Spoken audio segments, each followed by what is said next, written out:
Hey guys, it is Monday, and this coming Friday we leave for Page, Arizona, where we are going to do the Antelope Canyon 50K. This is going to be my 6th 50K. I've also done two 50-mile races and a 100-mile race. But this is my first 50K since doing my 100-mile race. I'm avoiding the mindset of it's just a 50K. However, I did run a 50K in training last week, and I felt really good. So, however, this is Sam's fifth 50K. It's been a little while since he has done a race. He's done a lot of pacing for me outside of racing himself.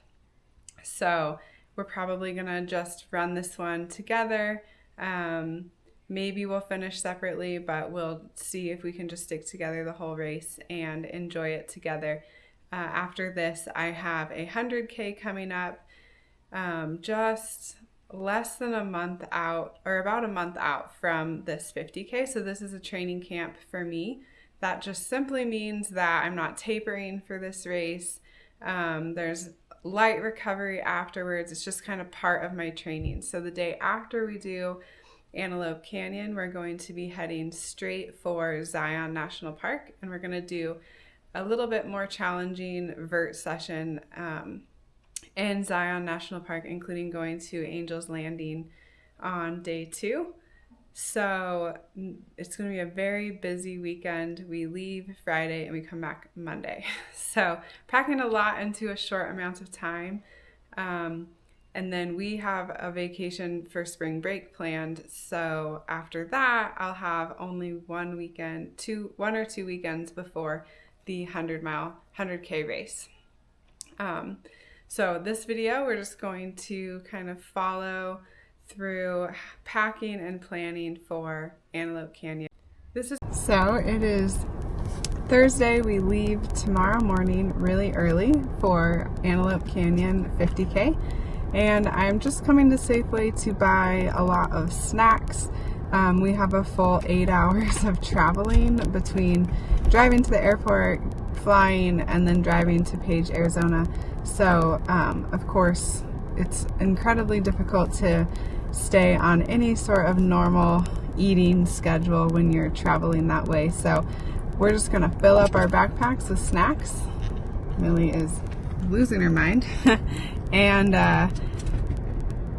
try our best to stay on track with eating enough calories the day before a big run. And really, for me, this is a big weekend in general, for Saturday and Sunday. So just trying to stay ahead on food.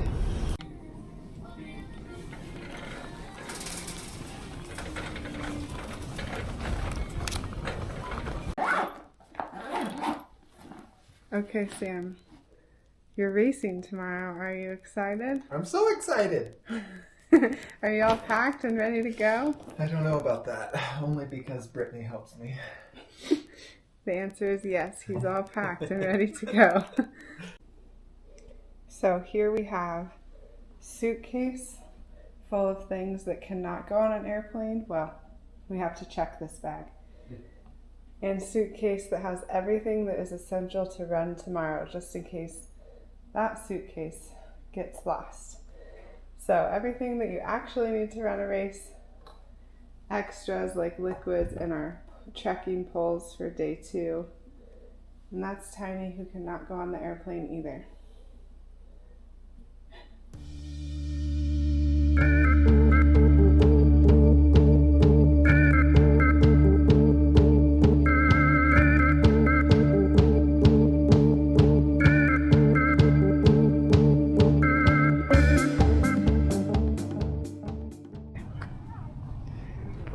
Porta potties.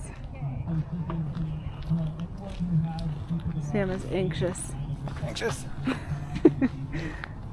So there's a half marathon that starts tonight, but we're just here to get our bib pickup. It's a little chilly. There's our portable hot showers for tomorrow. So I just emptied 10 of these very expensive liquid goos into my flask. They're gonna love that. What? Oh, I got some drippies. That was the water. Oh, good. Yeah. I got so I'll carry this in my pack. So this has 1,000 calories in it. And I pretty well know how much of it to drink because I've put so many of these in my mouth. To take a sip for about every 100 calories. So I do that every 30 minutes. But saves on having to carry all of this trash with me, which is pretty awesome. And then a Snickers bar. Is it recording? It's very dark. Our morning music.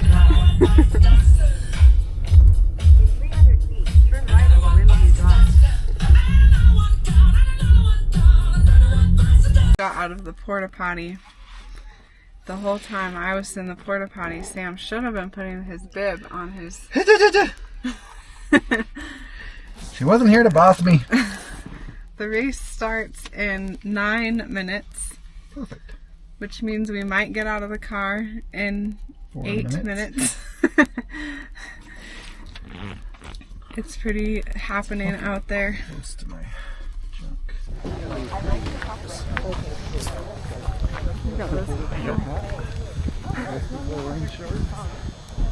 Some people are a little bit crazier than we are, wearing shorts. Sam's getting a ship together here. That's it. Operation.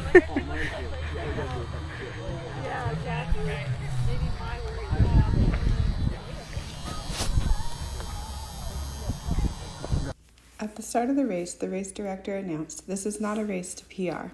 This is a really challenging course. Just go out there and have fun. You're going to have an adventure." And from the very first steps in the deep red sand, he was right. The sand was a major factor that made this course challenging. The first half of the race consisted of a steady 2 to 4% grade with multiple slot canyons to navigate through. Some of these canyons even had ladders to climb and ropes to help us along. The race included aid stations at miles 6.2, 13.1, 21, and 29. There was also an aid station at mile 31.5, but we passed by it on our way to the finish line at mile 34. The volunteers at each aid station were incredibly helpful and encouraging, which made the experience even more enjoyable. One thing I didn't expect was how chilly it would be. Despite being in the desert, I never took off my long-sleeve shirt and kept my gloves and ear warmers on for the entire race. The weather was much cooler than anticipated and mostly due to the wind. The race did have mandatory gear. We were required to have a headlamp, which we used for the first couple of hours. Sit.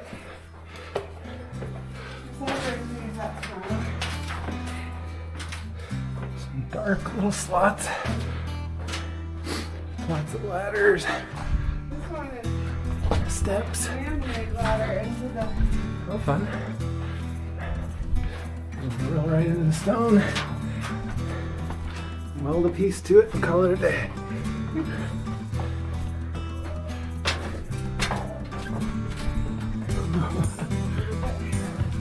like it. A little wiggly.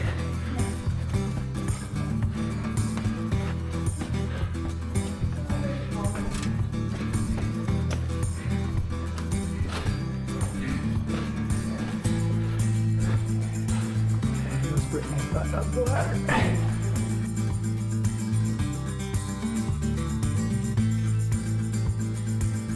Additionally, every runner needed to have the course downloaded onto their watch. This was critical since much of the race wasn't on an established trail. Instead, we were running through open desert, relying on our GPS and the occasional pink ribbon to stay on course. Overall, Antelope Canyon 50K was an unforgettable experience. It wasn't about chasing a personal record, it was about embracing the challenge and the adventure of running through such an incredible and rugged landscape. Vacation races put on a great experience.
legs are tired, Britt.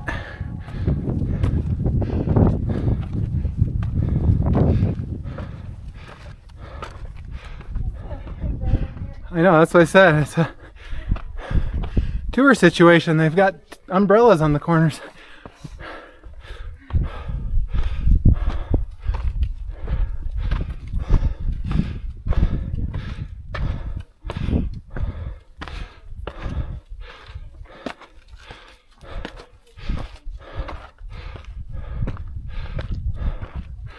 Up and around the corner, and a little more of a view.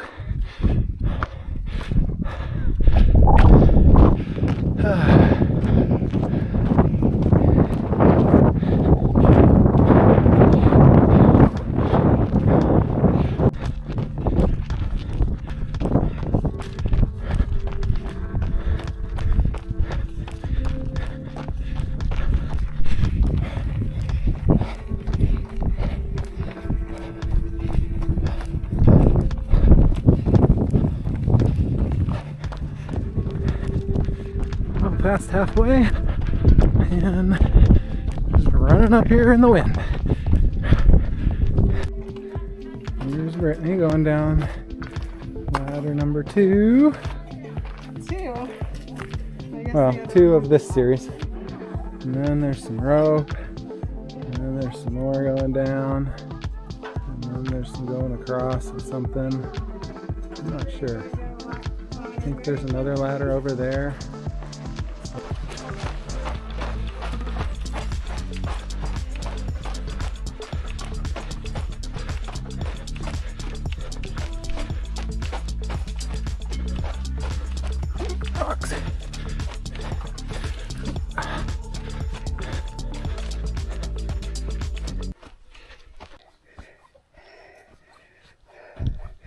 My shoes.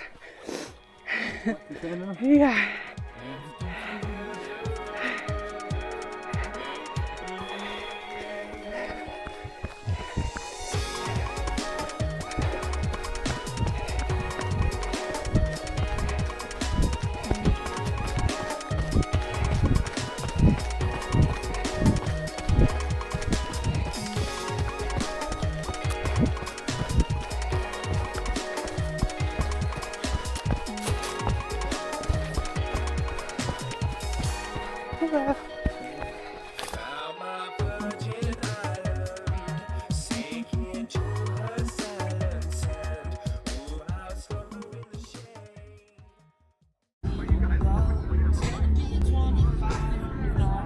Well, Sam, how are you feeling?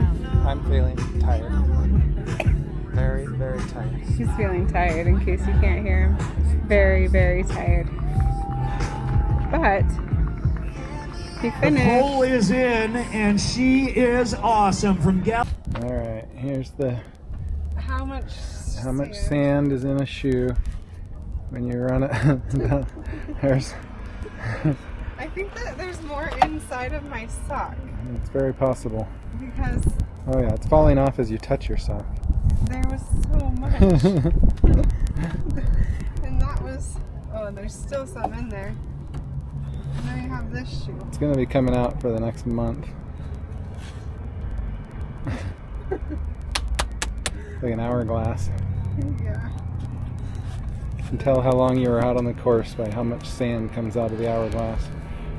It's just like there was Sand everywhere. everywhere. Yeah.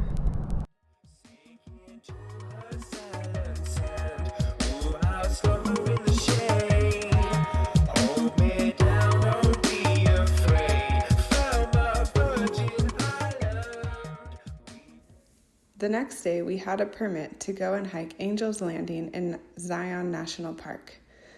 What an amazing experience that was. Not a lot of footage because, well, you need both of your hands.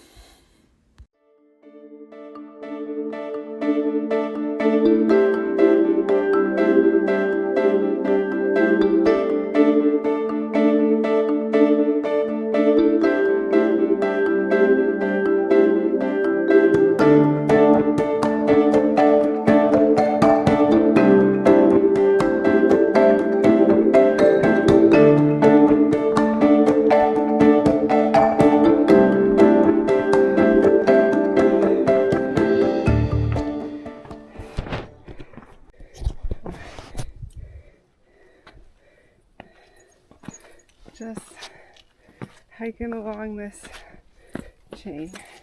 After reaching the top of Angel's Landing, we continued on the West Rim Trail until the snowpack turned us around. Overall, we had a 12-mile day on day 2 after running our 50K. We got in almost 4,000 feet of climbing and took in many beautiful views.